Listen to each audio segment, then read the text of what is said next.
नमस्कार। Welcome to Bihar civils. मैं हूं आलोक सिंह और आज के इस वीडियो में डिस्कस करेंगे 23 फरवरी 2022 के बिहार करंट अफेयर्स। साथ में नेशनल और इंटरनेशनल इवेंट्स भी डिस्कस करेंगे। तो अगर आप प्रिपरेशन कर रहे हो BPSC, CDPO, Bihar SI, Bihar SSC या फिर बिहार के दूसरे कॉम्पिटिटिव एग्ज़ाम्स की, तो ये वीडियो सीरीज़ हर दिन ज़रूर फॉलो कीजिए। सुबह मॉर्निंग में 8 बजे आपको ये वीडियो हर दिन दे दिया जाता है। तो हालांकि आप इसको दिन में कभी भी देख सकते हैं, लेकिन मैं रिकमेंड करूँगा मॉर्निंग में बिल्कुल फ्रेश से देख लें अगर आपका पॉसिबल हो। पीडीएफ डिस्क्रिप्शन बॉक्स में मिल जाएगा। साथ में अगर पूरे महीने का आप कॉम्बिनेशन कंपाइलेशन पीडीएफ चाहिए तो आपको हमारा टेलीग्राम चैनल ज्वाइन कर लेना होगा, वहाँ पे आपको दे दिया जाता है। ठीक है। First question, Bihar health department has selected how many medical colleges and hospitals to research on the impact of climate change on human body. Bihar स्वास्थ्य विभाग ने मानव शरीर पर जलवायु परिवर्तन के प्रभाव पर शोध करने के लिए कितने मेडिकल कॉलेजों या अस्पतालों का चयन किया है। तो ये कितने हॉस्पिटल्स हैं, जो ऑब्वियसली कॉलेज भी है साथ में, हॉस्पिटल्स और कॉलेज दोनों साथ में हैं, कितने हैं जो अब ये रिसर्च करेंगे what is the impact of climate change on human body. तो ये हैं 4। Option B is the correct answer.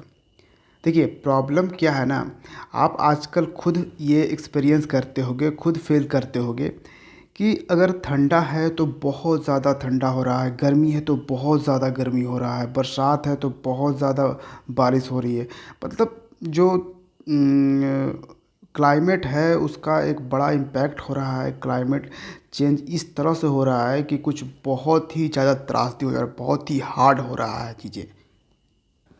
तो इसलिए बिहार की जो हेल्थ डिपार्टमेंट है उसने 4 कॉलेजेस को, 4 हॉस्पिटल्स को ये सेलेक्ट किया है कि आप इस पर रिसर्च करो, ताकि हम ये चीज़ मालूम कर सकें और उसकी कुछ सॉल्यूशन निकाल सकें, ताकि लोगों का जो लोगों पे जो इम्पैक्ट है वो थोड़ा कम किया जाए।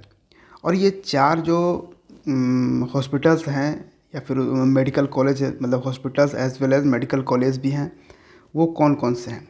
एक तो हैं एम्स पटना, ठीक है, all India institute medical sciences Patna.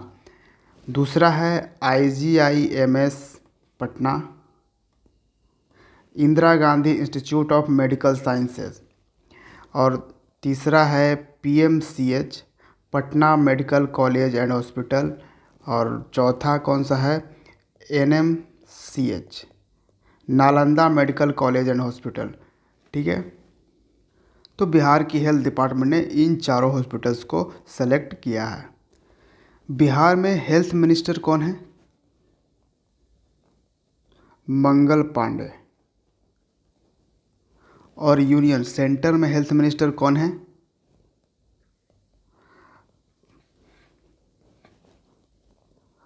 Mansukh Mandaviya. Next question, as per census 2021 there's how many native speakers of Magahi language. 2011 की जनगणना के अनुसार मगही भाषा के कितने देसी वक्ता हैं, यानी नेटिव स्पीकर्स हैं कितने मगही लैंग्वेज की। मगही आपको मालूम होगा बिहार का जो मगध का जो क्षेत्र था, ठीक है, जैसे पटना, गया, नालंदा, ये जो वाला क्षेत्र है, इसमें क्या है, मगही लैंग्वेज जो है डोमिनेंट है। तो यहाँ पे क्वेश्चंस आखिर में ये पूछ क्यों रहा हूँ कि 2011 के सेंसस के अकॉर्डिंग बताओ कि मगही लैंग्वेज के कितने नेटिव स्पीकर हैं। अब ये थोड़ा सा मैटर है झारखंड से रिलेटेड। पहले मैं आंसर कर देता हूँ। तो मगही लैंग्वेज के अभी नेटिव स्पीकर्स हैं 20.7 million people. Option A is the correct answer. वहीं भोजपुरी के कितने हैं, भोजपुरी के नेटिव स्पीकर हैं 51 मिलियन। ठीक है। तो ये चीज़ें भी याद रखिएगा।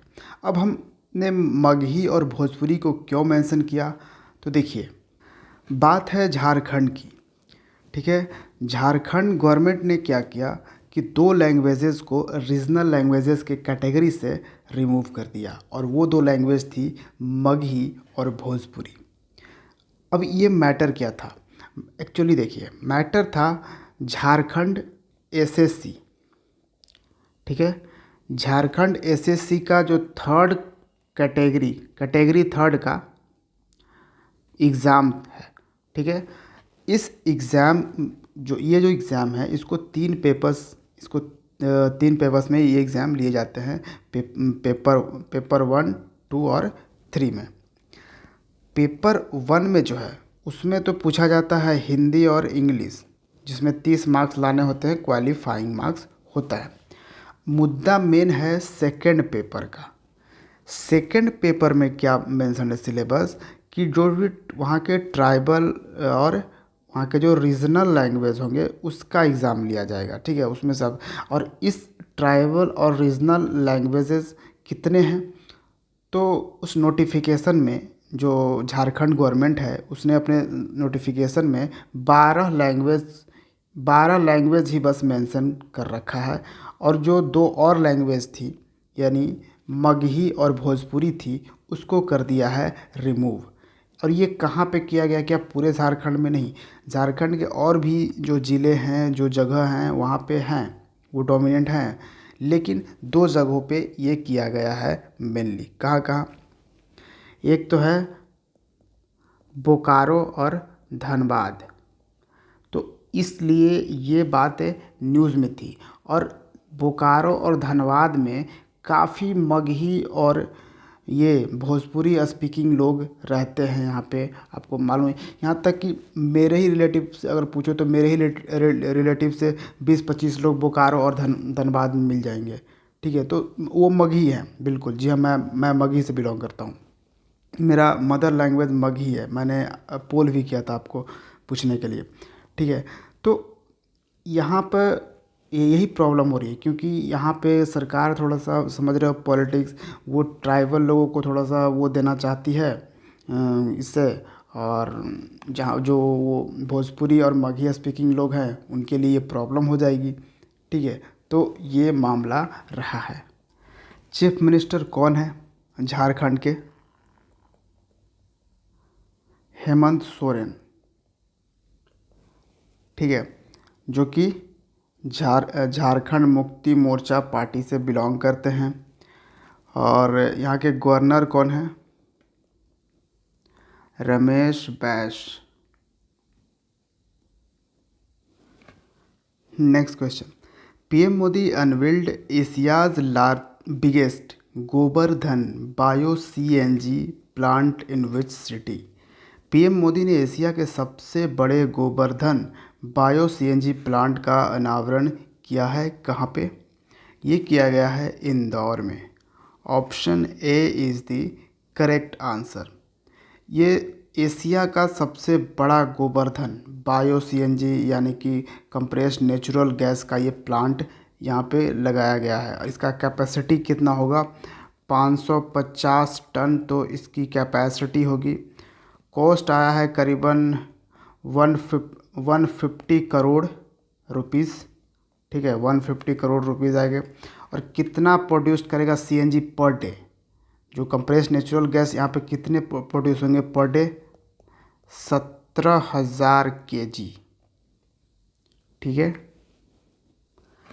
और इंदौर है मध्य प्रदेश में, और इंदौर वही शहर है, वही सिटी है जो पिछले 5 बार से लगातार स्वच्छता रैंकिंग में नंबर 1 पे रहा है। जी हाँ, पिछले 5 बार से। लेकिन स्वच्छता रैंकिंग जो है ये छठा एडिशन था। जो पहला एडिशन स्वच्छता रैंकिंग का था उसमें मैसूर ने बाजी मारी थी, ठीक है। और बाकी उसके बाद पांचों रैंकिंग में इंदौर सबसे टॉप पे रहा।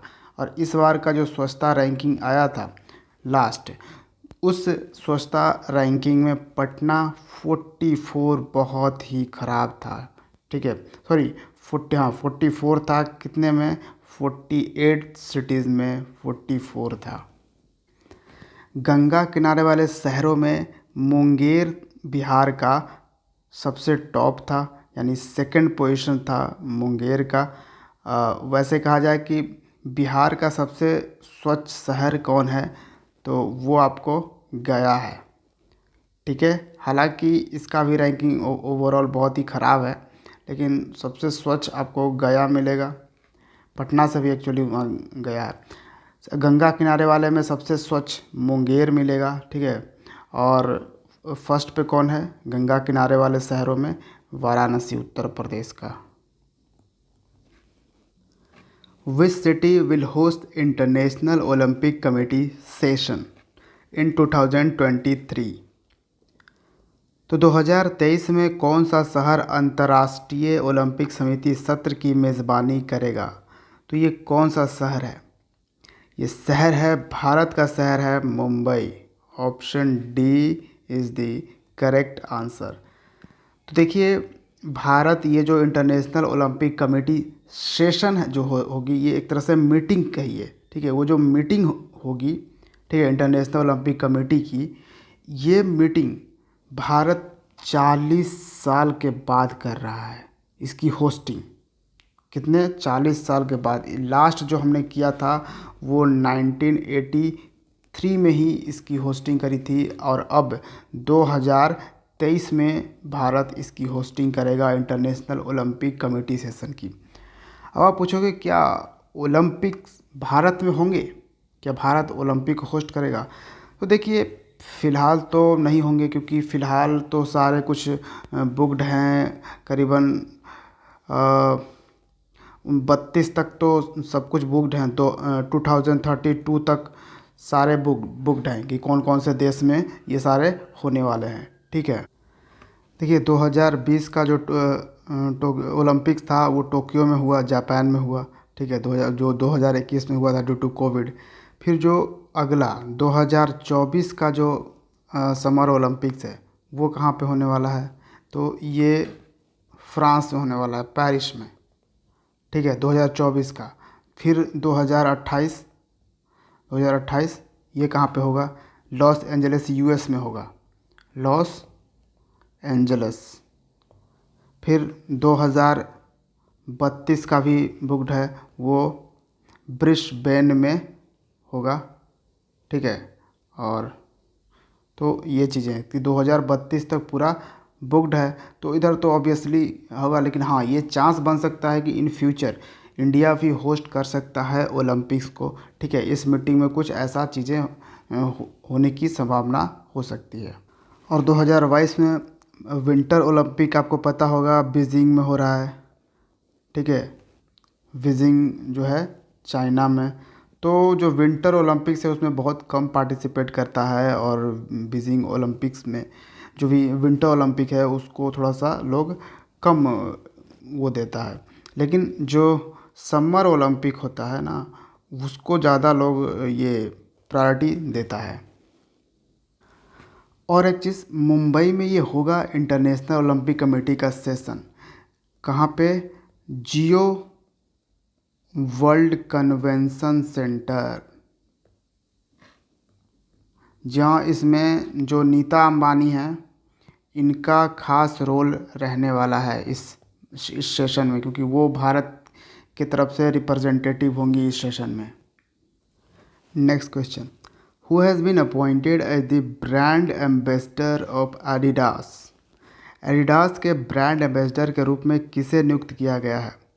तो यहाँ पे आप देख पा रहे होंगे, यह है मनिका बत्रा।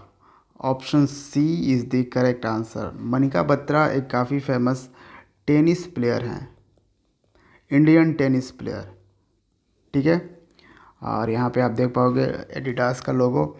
और मैं बता दूं कि जो मनिका बत्रा हैं, ये 2018 में ये ऐसी पहली विमेन, इंडियन विमेन बनी थी जिन्होंने टेनिस में गोल्ड मेडल जीता। किस खेल में गोल्ड मेडल जीता इन्होंने? तो कॉमनवेल्थ गेम्स। ठीक है, कॉमनवेल्थ गेम्स में ये इन्होंने गोल्ड मेडल जीतने वाली पहली महिला बनी थी 2018 में। Next question, Kerala's first caravan park is all set to come up at which district. तो केरल का पहला कारवां पार्क किस ज़िले में बनने के लिए तैयार है। तो ये जो कारवां पार्क है ये बनेगा केरल के इदुक्की ज़िले में। Option B is the correct answer. Kerala का दो और डिस्ट्रिक्ट है जो काफ़ी न्यूज़ में रहा है, जैसे कोल्लम और एक और है कोल्लम। ठीक है, क्या है, एक कोल्लम डिस्ट्रिक्ट है, एक कोल्लम डिस्ट्रिक्ट है। तो कोल्लम डिस्ट्रिक्ट किस लिए न्यूज़ में था। कोल्लम डिस्ट्रिक्ट में लॉन्च किया गया है दिस सिटीज़न नाम का कैंपेन लॉन्च किया गया है। ये एक कॉन्स्टिट्यूशनल लिटरेसी कैंपेन है जिसके तहत वहाँ के लोगों को जो हमारा संविधान है, कॉन्स्टिट्यूशन है, उसके बेसिक प्रिंसिपल से लिटरेट किया जाएगा। बेसिक प्रिंसिपल्स यहाँ पे सब लोगों को बताया जाएगा। ये है द सिटीज़न कैंपेन, ये कोल्लम डिस्ट्रिक्ट में लॉन्च किया गया है। कोल्लम डिस्ट्रिक्ट केरला का क्यों न्यूज़ में था। तो कोल्लम डिस्ट्रिक्ट में एक ऑर्गेनाइजेशन कहिए, arts and crafts village organization. ठीक है, arts and crafts village organization है। इस ऑर्गेनाइजेशन को इंटरनेशनल क्राफ्ट अवार्ड 2021 मिला है। क्या, इंटरनेशनल क्राफ्ट अवार्ड 2021 से सम्मानित किया गया है। ठीक है, तो ये चीज़ें याद रखिएगा। फिर है कि केरल में एक गांव है जिसका नाम है कुंबलांगी। ठीक है, कुंबलांगी गांव जो है ये बन गया है भारत का पहला सैनिटरी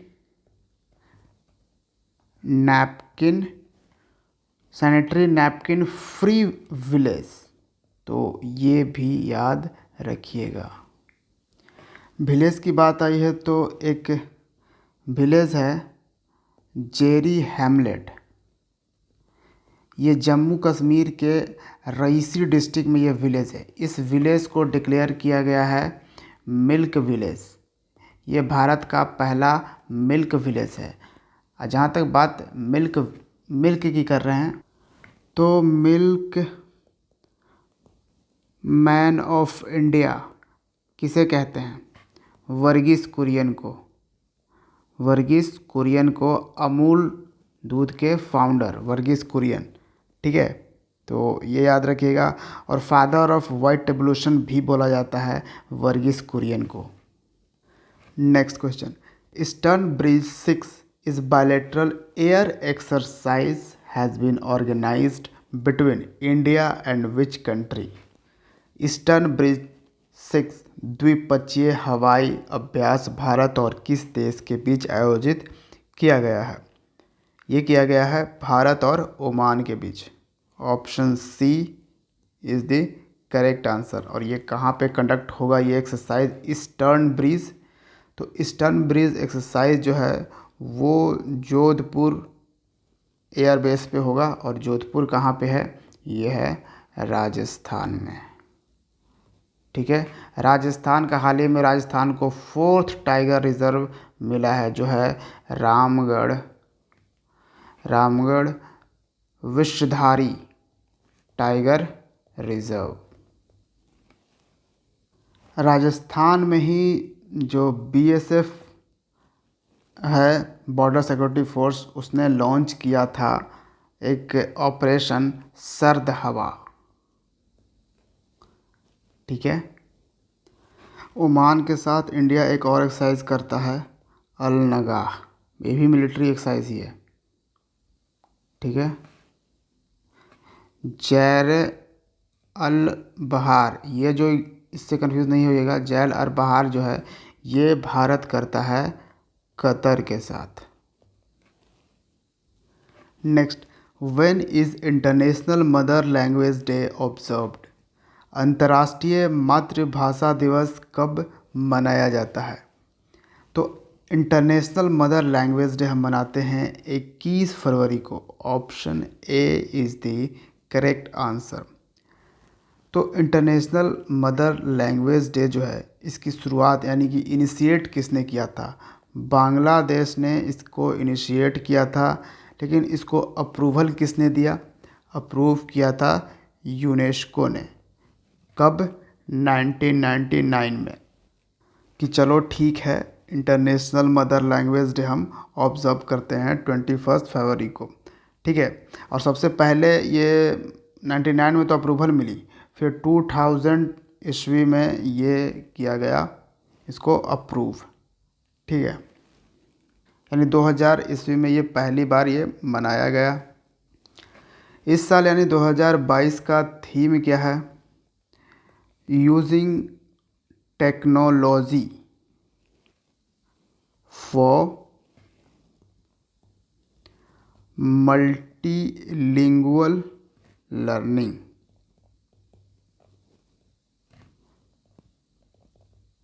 चैलेंजेस एंड अपॉर्चुनिटीज़,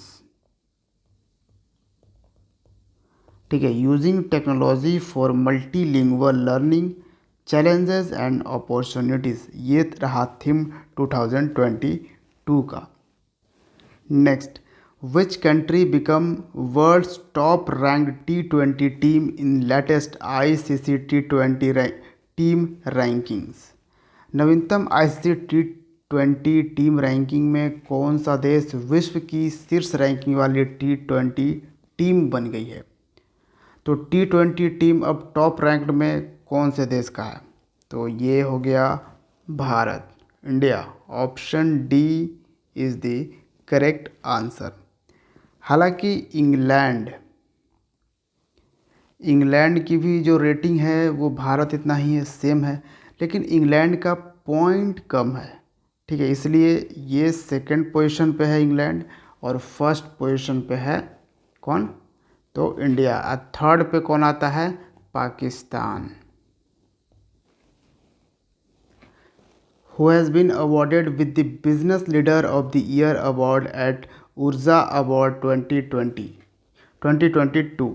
ऊर्जा अवार्ड 2022 में business leaders of the year award से किसे सम्मानित किया गया है?